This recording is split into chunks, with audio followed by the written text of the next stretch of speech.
আমরা শহীদ সুজনের স্ত্রীকে আপনাকে আমরা মোবারকবাদ জানাই। শহীদ পরিবারকে, পুরো হিজবুত তাওহীদ পরিবারের পক্ষ থেকে আপনাকে আমরা অভিনন্দন জানাই। আমি আপনাকে বলতে চাই, বোন, ধৈর্য ধারণ করুন। শহীদ সুজন কোনো অন্যায় করে নাই, কোনো আইন ভঙ্গ করে নাই। শহীদ সুজনের রক্ত বৃথা যাবে না ইনশাআল্লাহ। পাবনার ঘোষপুর বাংলাদেশের সীমানার বাহিরে নয়। পাবনার হত্যাকারী সন্ত্রাসীরা এত বড় শক্তিশালী হয়ে যায় নাই। হিজবুত তাওহীদ আন্দোলনের হাজারো লাখো কর্মী জীবিত থাকতে শহীদ সুজন ভাইকে হত্যা করে ওরা বাড়ি ঘরে ঘুমাবে, আমরা হতে দেব না। কারণ আমরা কোনো অন্যায় করি নাই, কোনো আইন ভঙ্গ করি নাই। শহীদ সুজনের হত্যাকারীদের বিচার করতে হবে, ফাঁসি দিতে হবে। এই সন্তান যখন পেটে ছিল তখন তার বাবাকে কুপিয়ে হত্যা করেছে এই জালেমরা। এই সন্তান কোনোদিন আর বাবাকে দেখবে না, বাবার চেহারাও কোনোদিন দেখবে না, বাবার খুশবু পাবে না। শহীদ সুজন তার সারা জীবন গিয়েছে আল্লাহর তাওহীদের দিকে ডাক দিতে দিতে। এই শহীদ পরিবার আমাদের পরিবার, এই শহীদের সন্তান আমাদের সন্তান। এই শহীদ সুজন জীবন দিয়ে আমাদেরকে পথ দেখিয়ে দিয়েছেন। শহীদ সুজন রক্ত দিয়ে আমাদেরকে রাস্তা দেখিয়ে দিয়েছেন। মুমিনদের তপ্ত রক্ত, মুমিনদের পবিত্র রক্তই পারে আল্লাহর তাওহীদের পতাকাকে বিশ্বময় তুলে ধরতে, প্রচার করতে। শহীদের রক্তই পারে আল্লাহর দ্বীন প্রতিষ্ঠার পথকে সুগম করতে। আমরা শহীদ সুজনের স্ত্রীকে আপনাকে আমরা মোবারকবাদ জানাই। শহীদ পরিবারকে, পুরো হিজবুত তাওহীদ পরিবারের পক্ষ থেকে আপনাকে আমরা অভিনন্দন জানাই। আমি জানি আপনার হৃদয় আজকে ভারাক্রান্ত, আপনার চোখ আজকে অশ্রু ভারাক্রান্ত। আমি জানি আপনার হৃদয় আজকে হাহাকার করছে। আপনার স্বামীকে নির্দয়ভাবে, নির্মমভাবে কুপিয়ে হত্যা করেছে এই হত্যাকারীরা। পাবনার ঘোষপুরে এখন পর্যন্ত তারা বুক ফুলিয়ে ঘুরে বেড়াচ্ছে, তারা আবারও হামলা করেছে।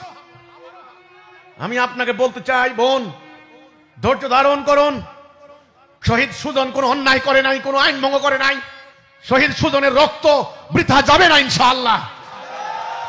সুজন ভাইয়ের রক্ত বৃথা যেতে দেব না। সুজন ভাইয়ের রক্ত বৃথা যেতে দেব না। এক সুজন রূপান্তরে লক্ষ সুজন ঘরে ঘরে, এক সুজন লোকান্তরে সন্ত্রাসীদের গ্রেফতার করো। আমরা সুজন হত্যার প্রতিবাদে সারা দেশে বিক্ষোভ সমাবেশ করেছি। সুজন ভাইয়ের স্ত্রীকে বলবো, আজকে আমাদের এই জনসভা সম্মানিত হয়েছে শহীদ সুজনের সন্তানের উপস্থিতিতে, আপনার উপস্থিতিতে। আমাদের ভাইয়েরা আপনার পক্ষ থেকে কিছু কথা শুনতে চাচ্ছে, ওনাকে একটু মাইক্রোফোন দাও। আমার জন্য, আমার সন্তানের জন্য আপনারা দোয়া করে।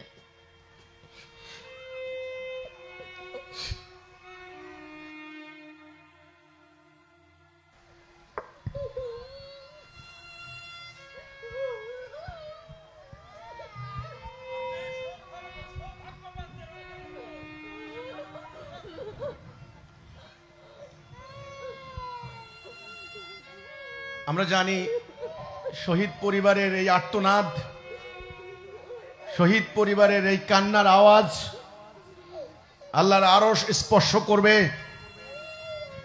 আমরা জানি তাদের রক্তের যেমন মূল্য, তাদের চোখের পানিরও মূল্য। আজকে শহীদ সুজনের স্ত্রী সন্তানের এই কান্না, আমি জানি হিজবুত তাওহীদের শত শত হাজার হাজার ভাই বোনের চোখে এখন অশ্রুধারা। এই কর্মী সম্মেলনে দাঁড়িয়ে এই সরকারের প্রতি আমরা আহ্বান করছি, শহীদ সুজনকে নিষ্ঠুরভাবে হত্যা করা হয়েছে। পাবনার ঘোষপুর বাংলাদেশের সীমানার বাহিরে নয়। পাবনার হত্যাকারী সন্ত্রাসীরা এত বড় শক্তিশালী হয়ে যায় নাই।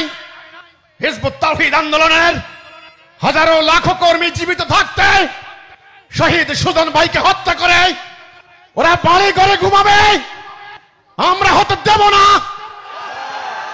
কারণ আমরা কোনো অন্যায় করি নাই, কোনো আইন ভঙ্গ করি নাই। শহীদ সুজনের হত্যাকারীদের বিচার করতে হবে, ফাঁসি দিতে হবে। আর যদি বিচার করা না হয় আজকে শহীদ সুজনের স্ত্রী সন্তান কান্না করছে, এই কান্না আল্লাহর আরশ কেঁপে উঠবে। তাদের বিচার হবেই হবে বাংলার মাটিতে ইনশাআল্লাহ। আপনারা কি বিচার করবেন? সুজন হত্যার বিচার হবেই হবে। আমি বোনকে বলতে চাই, বোন, আমরা এক সুজনকে হারিয়েছি, লক্ষ লক্ষ সুজনের জন্ম হবে। শহীদ পরিবার আমাদের পরিবার, শহীদের সন্তান আমাদের সন্তান। এই সন্তানের যেন অমর্যাদা না হয়, এই পরিবারের যেন অমর্যাদা না হয়। পাবনার প্রত্যেকটা ভাই বোনের উপর ইমানি দায়িত্ব। তাদের কোনো সংকট, অভাব, অভিযোগ, এই বাচ্চার লেখাপড়া, চিকিৎসা, ওনার স্ত্রী, ওনার ভাই, অন্যদের দেখাশোনার দায়িত্ব আপনাদের। আপনারা না পারলে আমাকে জানাবেন, ইনশাআল্লাহ আমরা প্রস্তুত। এইভাবে যত শহীদ হবে আল্লাহর জন্য, তারা আল্লাহর কাছে চলে যাবে। শহীদ পরিবার থাকবে আমাদের আমানত।